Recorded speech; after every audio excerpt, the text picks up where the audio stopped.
Welcome to the Share the Transformation Initiative podcast. I'm your host, Ernst Fenelon Jr.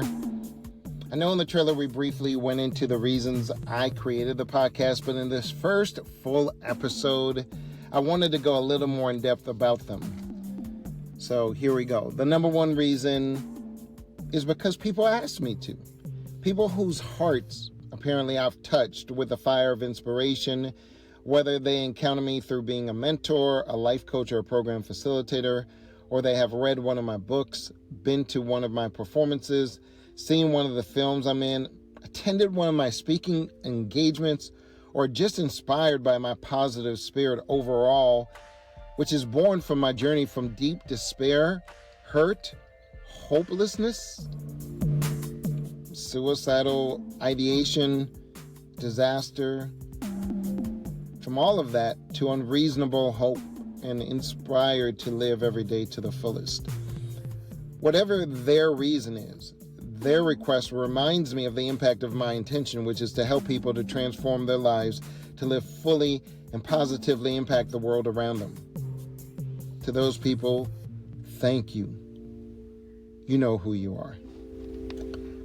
What surprised me the most about the request for the podcast is the people requesting know that I'm in the rebuilding phase of my life, literally starting from the bottom. They know that I'm not coming from the finished product of success and that I am and have been a work in progress. What has been shared with me is they can relate to my authentic journey, that maybe I'm a little bit more grounded than some of these examples, right? These polished tales of icons presented as the ultimate source of empowerment that sometimes fall apart when pressure is applied. They see what I hold dear, and my definition of success sometimes definitely differs from the world's definition. Now, I'm doing the podcast from a car, so if there's additional noises, particularly page flips, all of that, I have notes. I want to make sure I stay on track because you know me, I have a lot in my heart and sometimes I get off, but I'm going to stay focused. Another reason is legacy. I've been very fortunate in life in many ways. I'm 60 this year, believe it or not, and I've been blessed in many ways. I've gone through a lot as well. Most of my life, I didn't think I'd make it past 30, yet here I am. Transformation saved my life. So I feel it's my privilege to share with the generations to come my life experiences that were positively transformative in hopes that it will spark what will be transformative and healing in their life, that they don't have to wait till they get to 60. Hopefully most of my audience is a combination of people younger and older than 60. But point is, don't wait. I hope one of the legacies is that my work has reoccurring beneficial properties that will help individuals when they come across my works to make the world be better than how they found it. After all the messes I've made and the harms I've caused in my attempts to heal as much as I can, not only myself and others, I hope this podcast is part of the cleansing to help individuals in the audience and communities heal. Another reason is that sharing my perspective and experience via podcast is so the audience can take notes of the nuggets of wisdom and knowledge, and there is a difference. Because that way they can create their own synthesized resource of what they hear from me. The difference is that knowledge is just gathering information but not necessarily acting on it. Wisdom is a deep study of knowledge through the lens of the alchemy of transformation that comes from contemplating the lessons taught and hopefully choices learned from all of the mistakes, all of the challenges, every setback, every disaster, every upside down moment, and every success too. This wisdom has the power to transform individuals like myself, communities, and ultimately the world. One nugget of wisdom is that I ask myself this one question after every event in my life. So if you have a pen and paper out, you may want to write this down. I ask this question, good or bad, happy or sad, what can I learn from this? If it's something good, what do I need to repeat? If it's something not good, in my opinion, what do I need to avoid? Right? So remember this question, it'll come up later. The next reason I share for now is probably the most selfish. There's a saying that the teacher is really the student and they learn the most. And it comes off the idea that if you want to learn something, teach it, then do it. Facilitating this podcast for me is a reflective way to share knowledge and turn it into applied wisdom, right? The doing. But right now I want to get into before the transformation to address why there was a need of transformation and really understand where I am today because of transformation, if you can follow. The present for me is I'm a public speaker, moderator, facilitator, expert, subject specialist. I'm an author of 2 books, a theatrical performer. I've been blessed to be in films, documentaries, and the reality is a lot of that is in the creative sphere, which for me is really this last part of my life that I've been able to really tap into that. I'm also a homeschool dad, and all of these things have been powerful, and they really have been, the result of this transformation.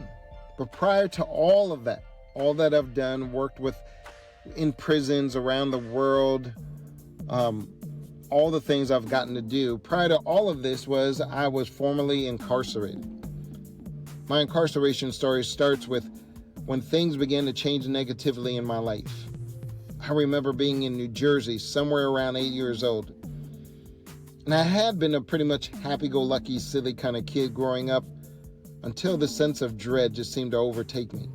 I remember I was looking out on the second floor of a walkway, an outside stairway, to the new projects that we were living in. And it was, I suddenly got this huge sense of fear of the world. And that's when the bullying started. Now, I was very fortunate to have both of my parents in my household, but unfortunately, my father got sick when I was around 13. Because he couldn't work for a whole year and we didn't have our financial house in order, not appropriate life insurance, health insurance, investments, so on and so forth, emergency fund, we began to lose everything in the process. We went from living in the suburbs on a half-acre land where I needed a riding lawnmower to cut all the grass. We had to move out. We ended up being into pretty much a 1-bedroom motel. That's how bad things got. My father lost his business as well. And it was decided that at that time that we were going to move cross country to California to start over. This was devastating news to me because I was going to be losing my friends, my first love, my crush, and everything I had known. Lots to process, and I had never been given tools to cope. I couldn't cope with bullying, and this was definitely not going to help. So I became extremely depressed. I became an alcoholic. I just lost all sense of self. I began to go downhill fast. And over the next 10 years, as we began to lose everything material, eventually my father succumbed to his illness 10 years later and passed away at 52. And that's when we truly lost everything. So now I was in my early 20s, had become suicidal. I just really didn't care about my life. And then learning violence from bullying, learning that's how you control things, I began to adapt to that. Trying to take control of the things that I felt uncontrolled about. And that's when I made the worst decisions of my life and therefore got incarcerated. It took me a long while to get out of the blame game and actually look myself in the mirror and realize I had the power from within to change the trajectory that I was on. Really, it started with certain individuals who said that they see something in me. Probably one of the biggest seeds that started the transformation for me was when someone shared that I am not solely my actions. When you do harm, you are often conflated with the harm you caused, and so for me, this was the first time that there was a separation. They say who you authentically are is not the sum or solely your actions. They said you will be held accountable for your actions, but you need to be responsible and reconnect with who you authentically are. This started a process for me asking myself a simple question. Who am I authentically? As I began to go down that rabbit hole, I began to really read for the first time in my life. I began to study. I began to exercise not only my body, but my mind and my soul. I began to pursue things, and in this process of curiosity and wonder, Islam found me in that space, and I became Muslim. Becoming Muslim really gave me all the tools and much of the answers that I needed, and it allowed me to really dig into having the discipline to transform, because at the end of the day, that's what it's going to take to transform: discipline. And I really made a decision to rebuild me. I started off with learning the process of making 3 small promises to myself each day. It was another note-taking time. 3 small promises to myself each day, and working on regaining trust of my own word and my own thinking. Because obviously my thinking and my words is exactly how I got into that horrible situation. I realized I had to transform all that was in me in order for me to become the person I knew that was really me deep inside. This began the process of reading a lot of books, a lot of transformative mindset books, a lot of spiritual books, a lot of physical fitness books, obviously reading the Quran over and over, and other books along that line. I think these are the keys that began the process of transformation for me, and those seeds eventually grew into the giant redwood of transformation. At the end of the day, prison didn't define me. It refined me. When I got out, I was one of the most grateful people, because everything that I've been through, I was just grateful to be alive. I loved life and understood that when it's time to go, it's time to go. And I've pursued that principle of loving life every day since. If you change the way you look at things, the things you look at change. This important quote from Wayne Dyer began to make me understand and study the mind and brain, the processes, the reticular activators, the amygdala. In other words, what you look for, you find. This helped me embrace what I call faith a lot deeper, because I shifted what I was looking for. What I call trusting the process, especially when it feels like you want to go in a different direction strongly. The journey is the most important part. That's where refining takes place, is in trusting the journey, especially when you disagree in the direction it's taking you. It's from this process that it really carried me forward, really understanding it's not the destination, but the journey. Another note taking. Who will I become when I partake the journey, whether I get to the destination or not? That's what's really critical. So returning to the present, as I said, I'm an author. I wrote a book about many of my transformative experiences in my first book, The 3 Things That Everybody Wants to Know About You and the 5-Step Plan for Life Success. Really, this book is about trusting the journey, because there is no real losing if you understand that either you win or you learn lessons, especially when you don't focus on what's lost. I learned many ideas from the books I read and basically synthesized all common threads of wisdom. I synthesized a universal concept and ideas, kind of like what AI is doing nowadays. That way, these universal or consistent truths seem to hold all the way through. In the back of my book, I put the 18 great reads for the mind and soul. If you get a chance, grab my book, get my book, and check out the list. The first book is the autobiography of Malcolm X. This book was so powerful. This is where I saw transformation in real time. Experiencing his life from going from being a street hustler to getting arrested to going to prison and coming out, the transformation process to where he was at the end of his life was critical, because considering I was incarcerated at the time, it was really powerful to read his transformative story. The book of his life showed me the power in spiritual, mental, and emotional transformation.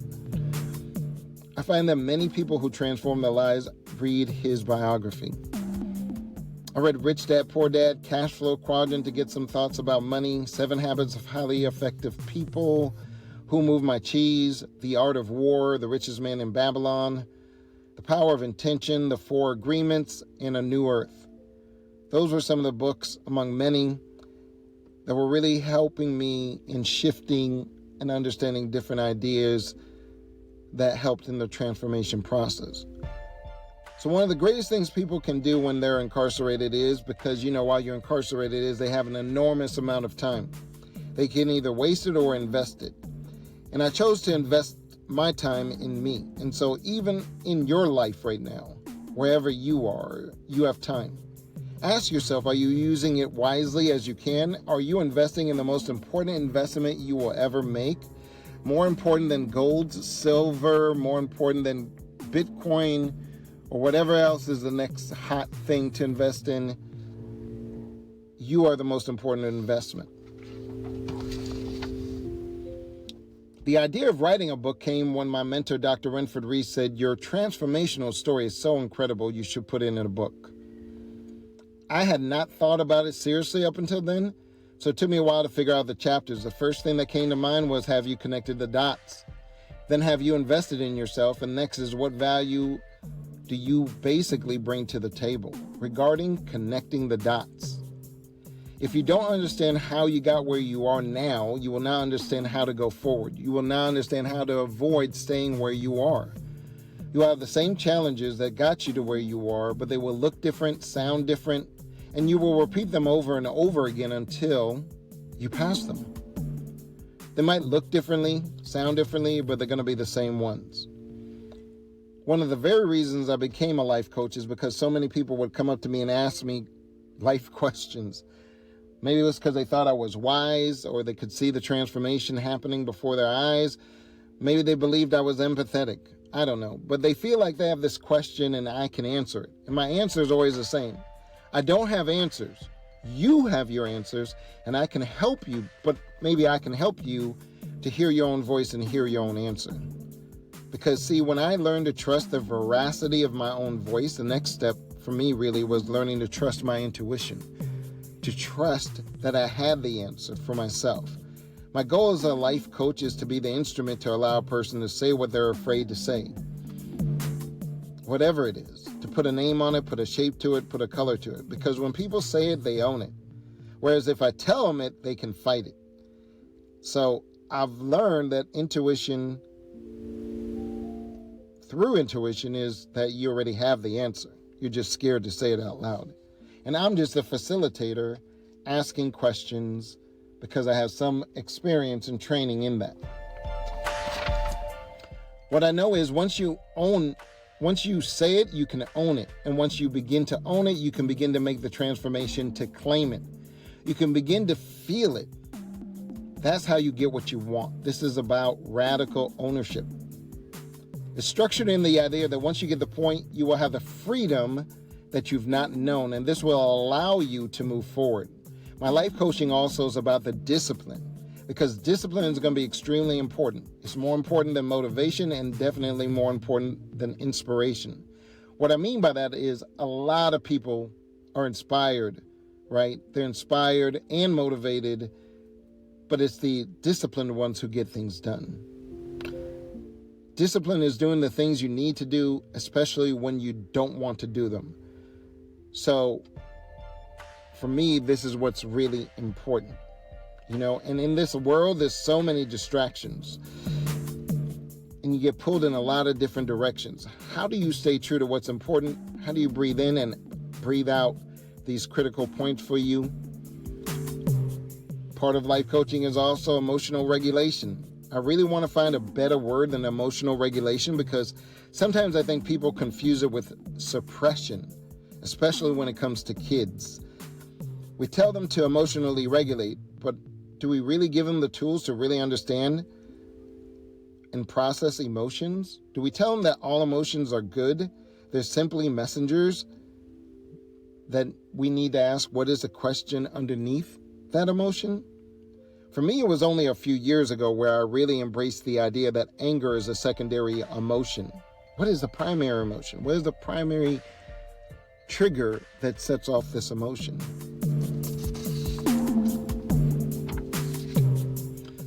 Now, you do not want to be driven by emotions, because in the blink of an eye, you can make decisions in an emotional state that don't benefit you, right? Because that's what happened with me.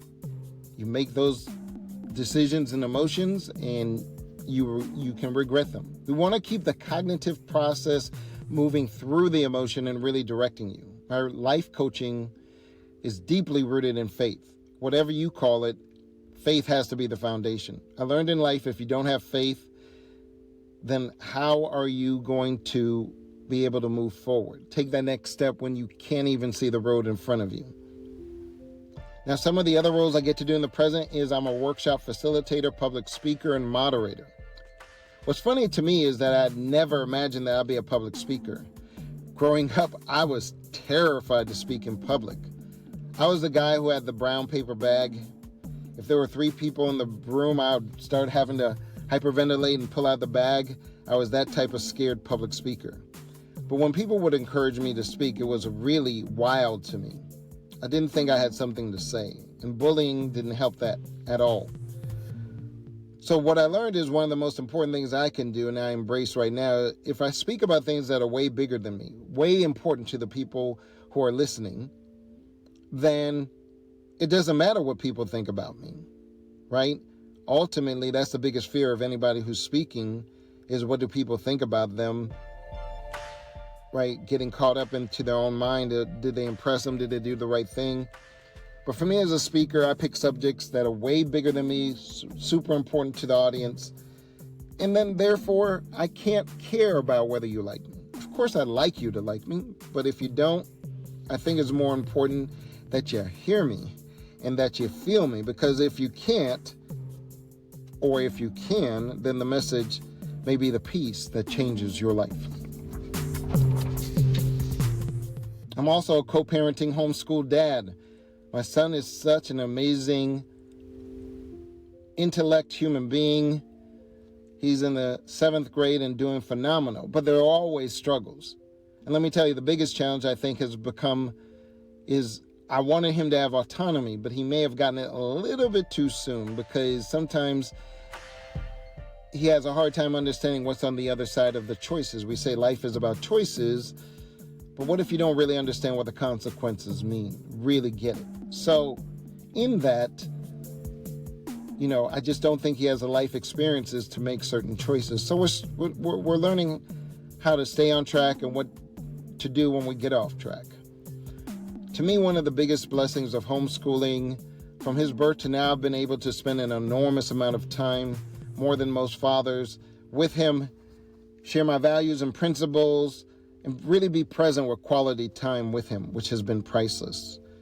And I've been able to be, as we move forward, society complains that young men, we complain about the young men who are out there, the young boys. But how much time are we taking to truly guide them in our homes, our school, our society? How are we really investing in them? We invest a lot once they get in trouble, either to incarcerate them or to bring them home. We'll come together, create new centers, job opportunities, government, community, everybody gets together. But what about if we gave them the love, care, and support before it all gets crazy? Just a thought.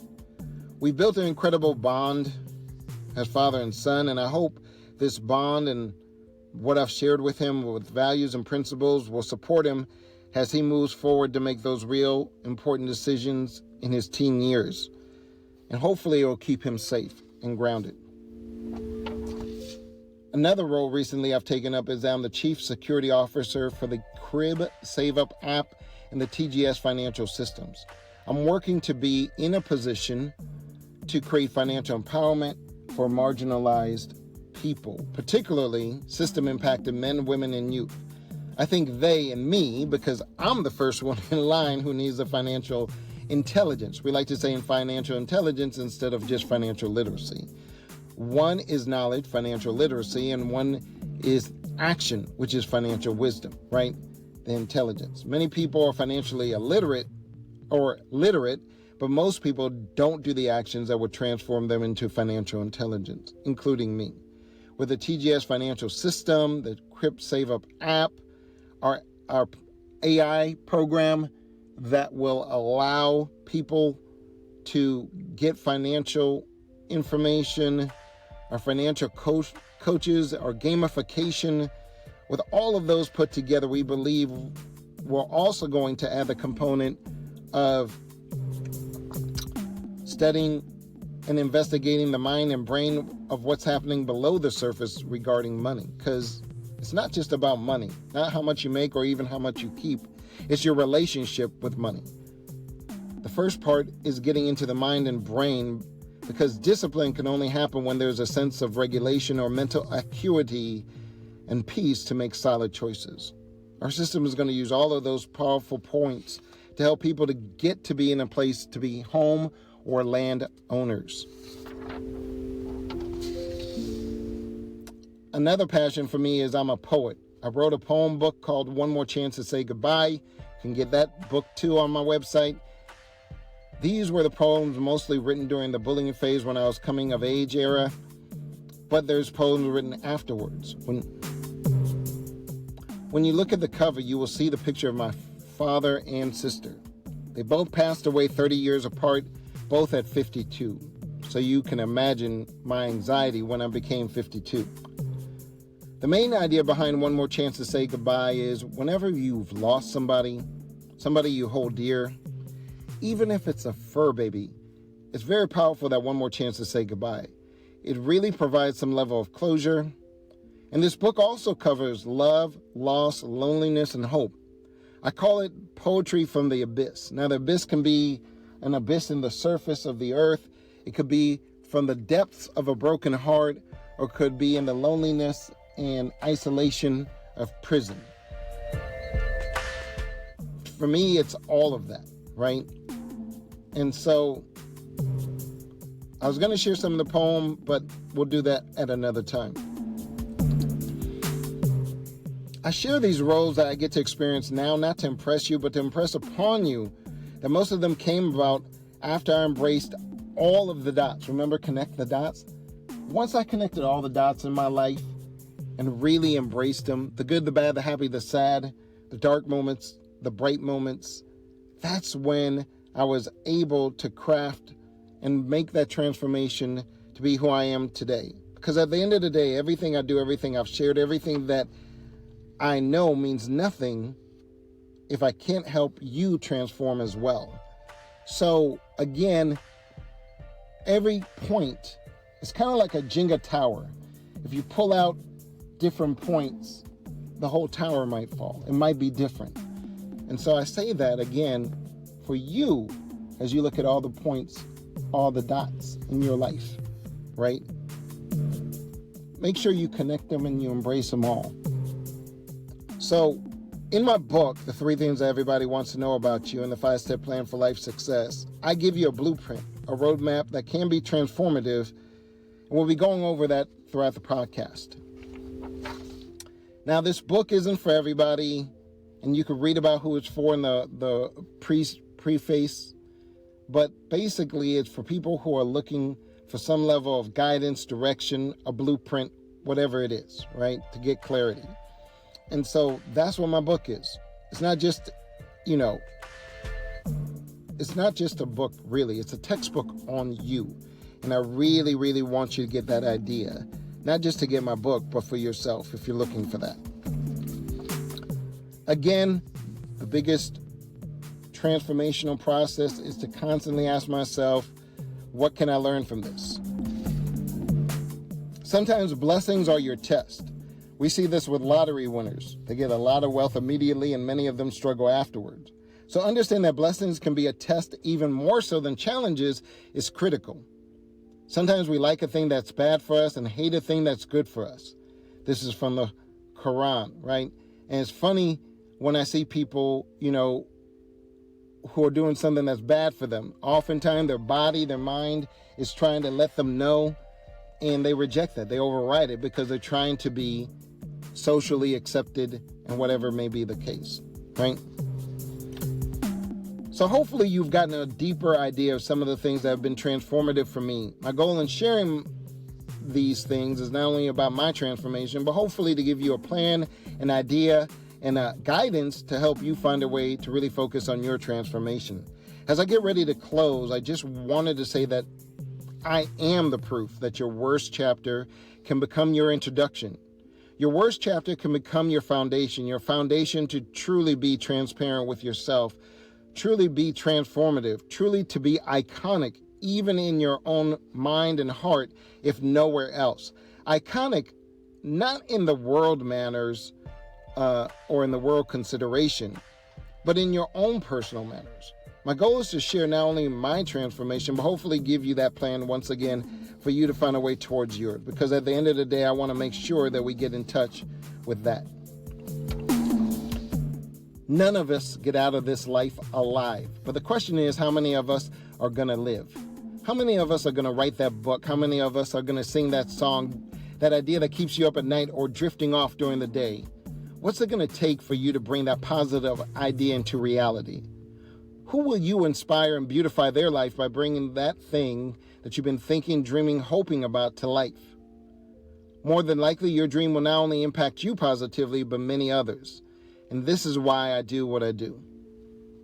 We can talk all day about the success when people have made it, but I really think we got to talk about the process, the journey of transformation, particularly the spiritual, emotional, psychological transformations, more than the success stories.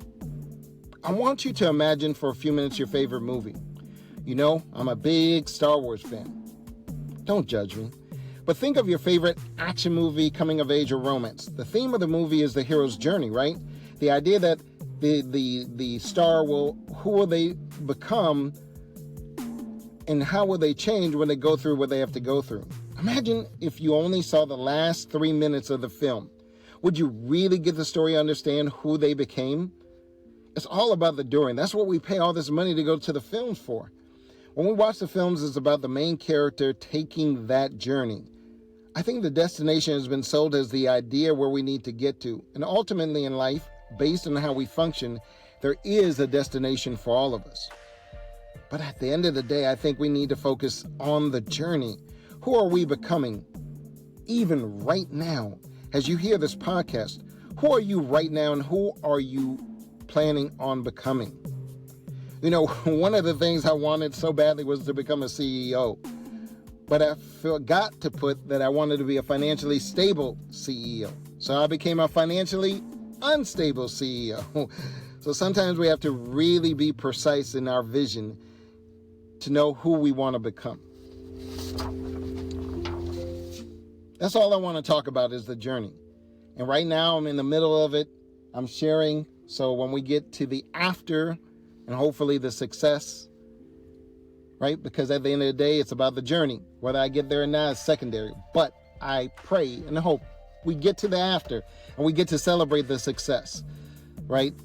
Hopefully with the podcast, it will help hold me accountable and help me have the discipline and responsibility as I share with you to make the transformations I need to make. And ultimately, you need to make for yourself. And hopefully we can change the world. Whether it's internal, this transformation for yourself, your household, or your community, or the world, who knows?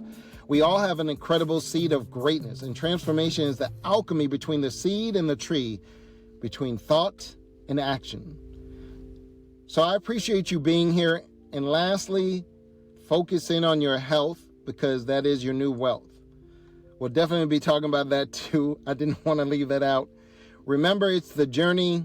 Lock in. Stay focused. This is the Share the Transformation Initiative podcast. Ernst Fenelon Jr. signing off as your host. Please like it. If you like it, share it. Get it out there so more people can get it. Let's go. Let's rise together. Ubuntu. And I'll see you in the next episode.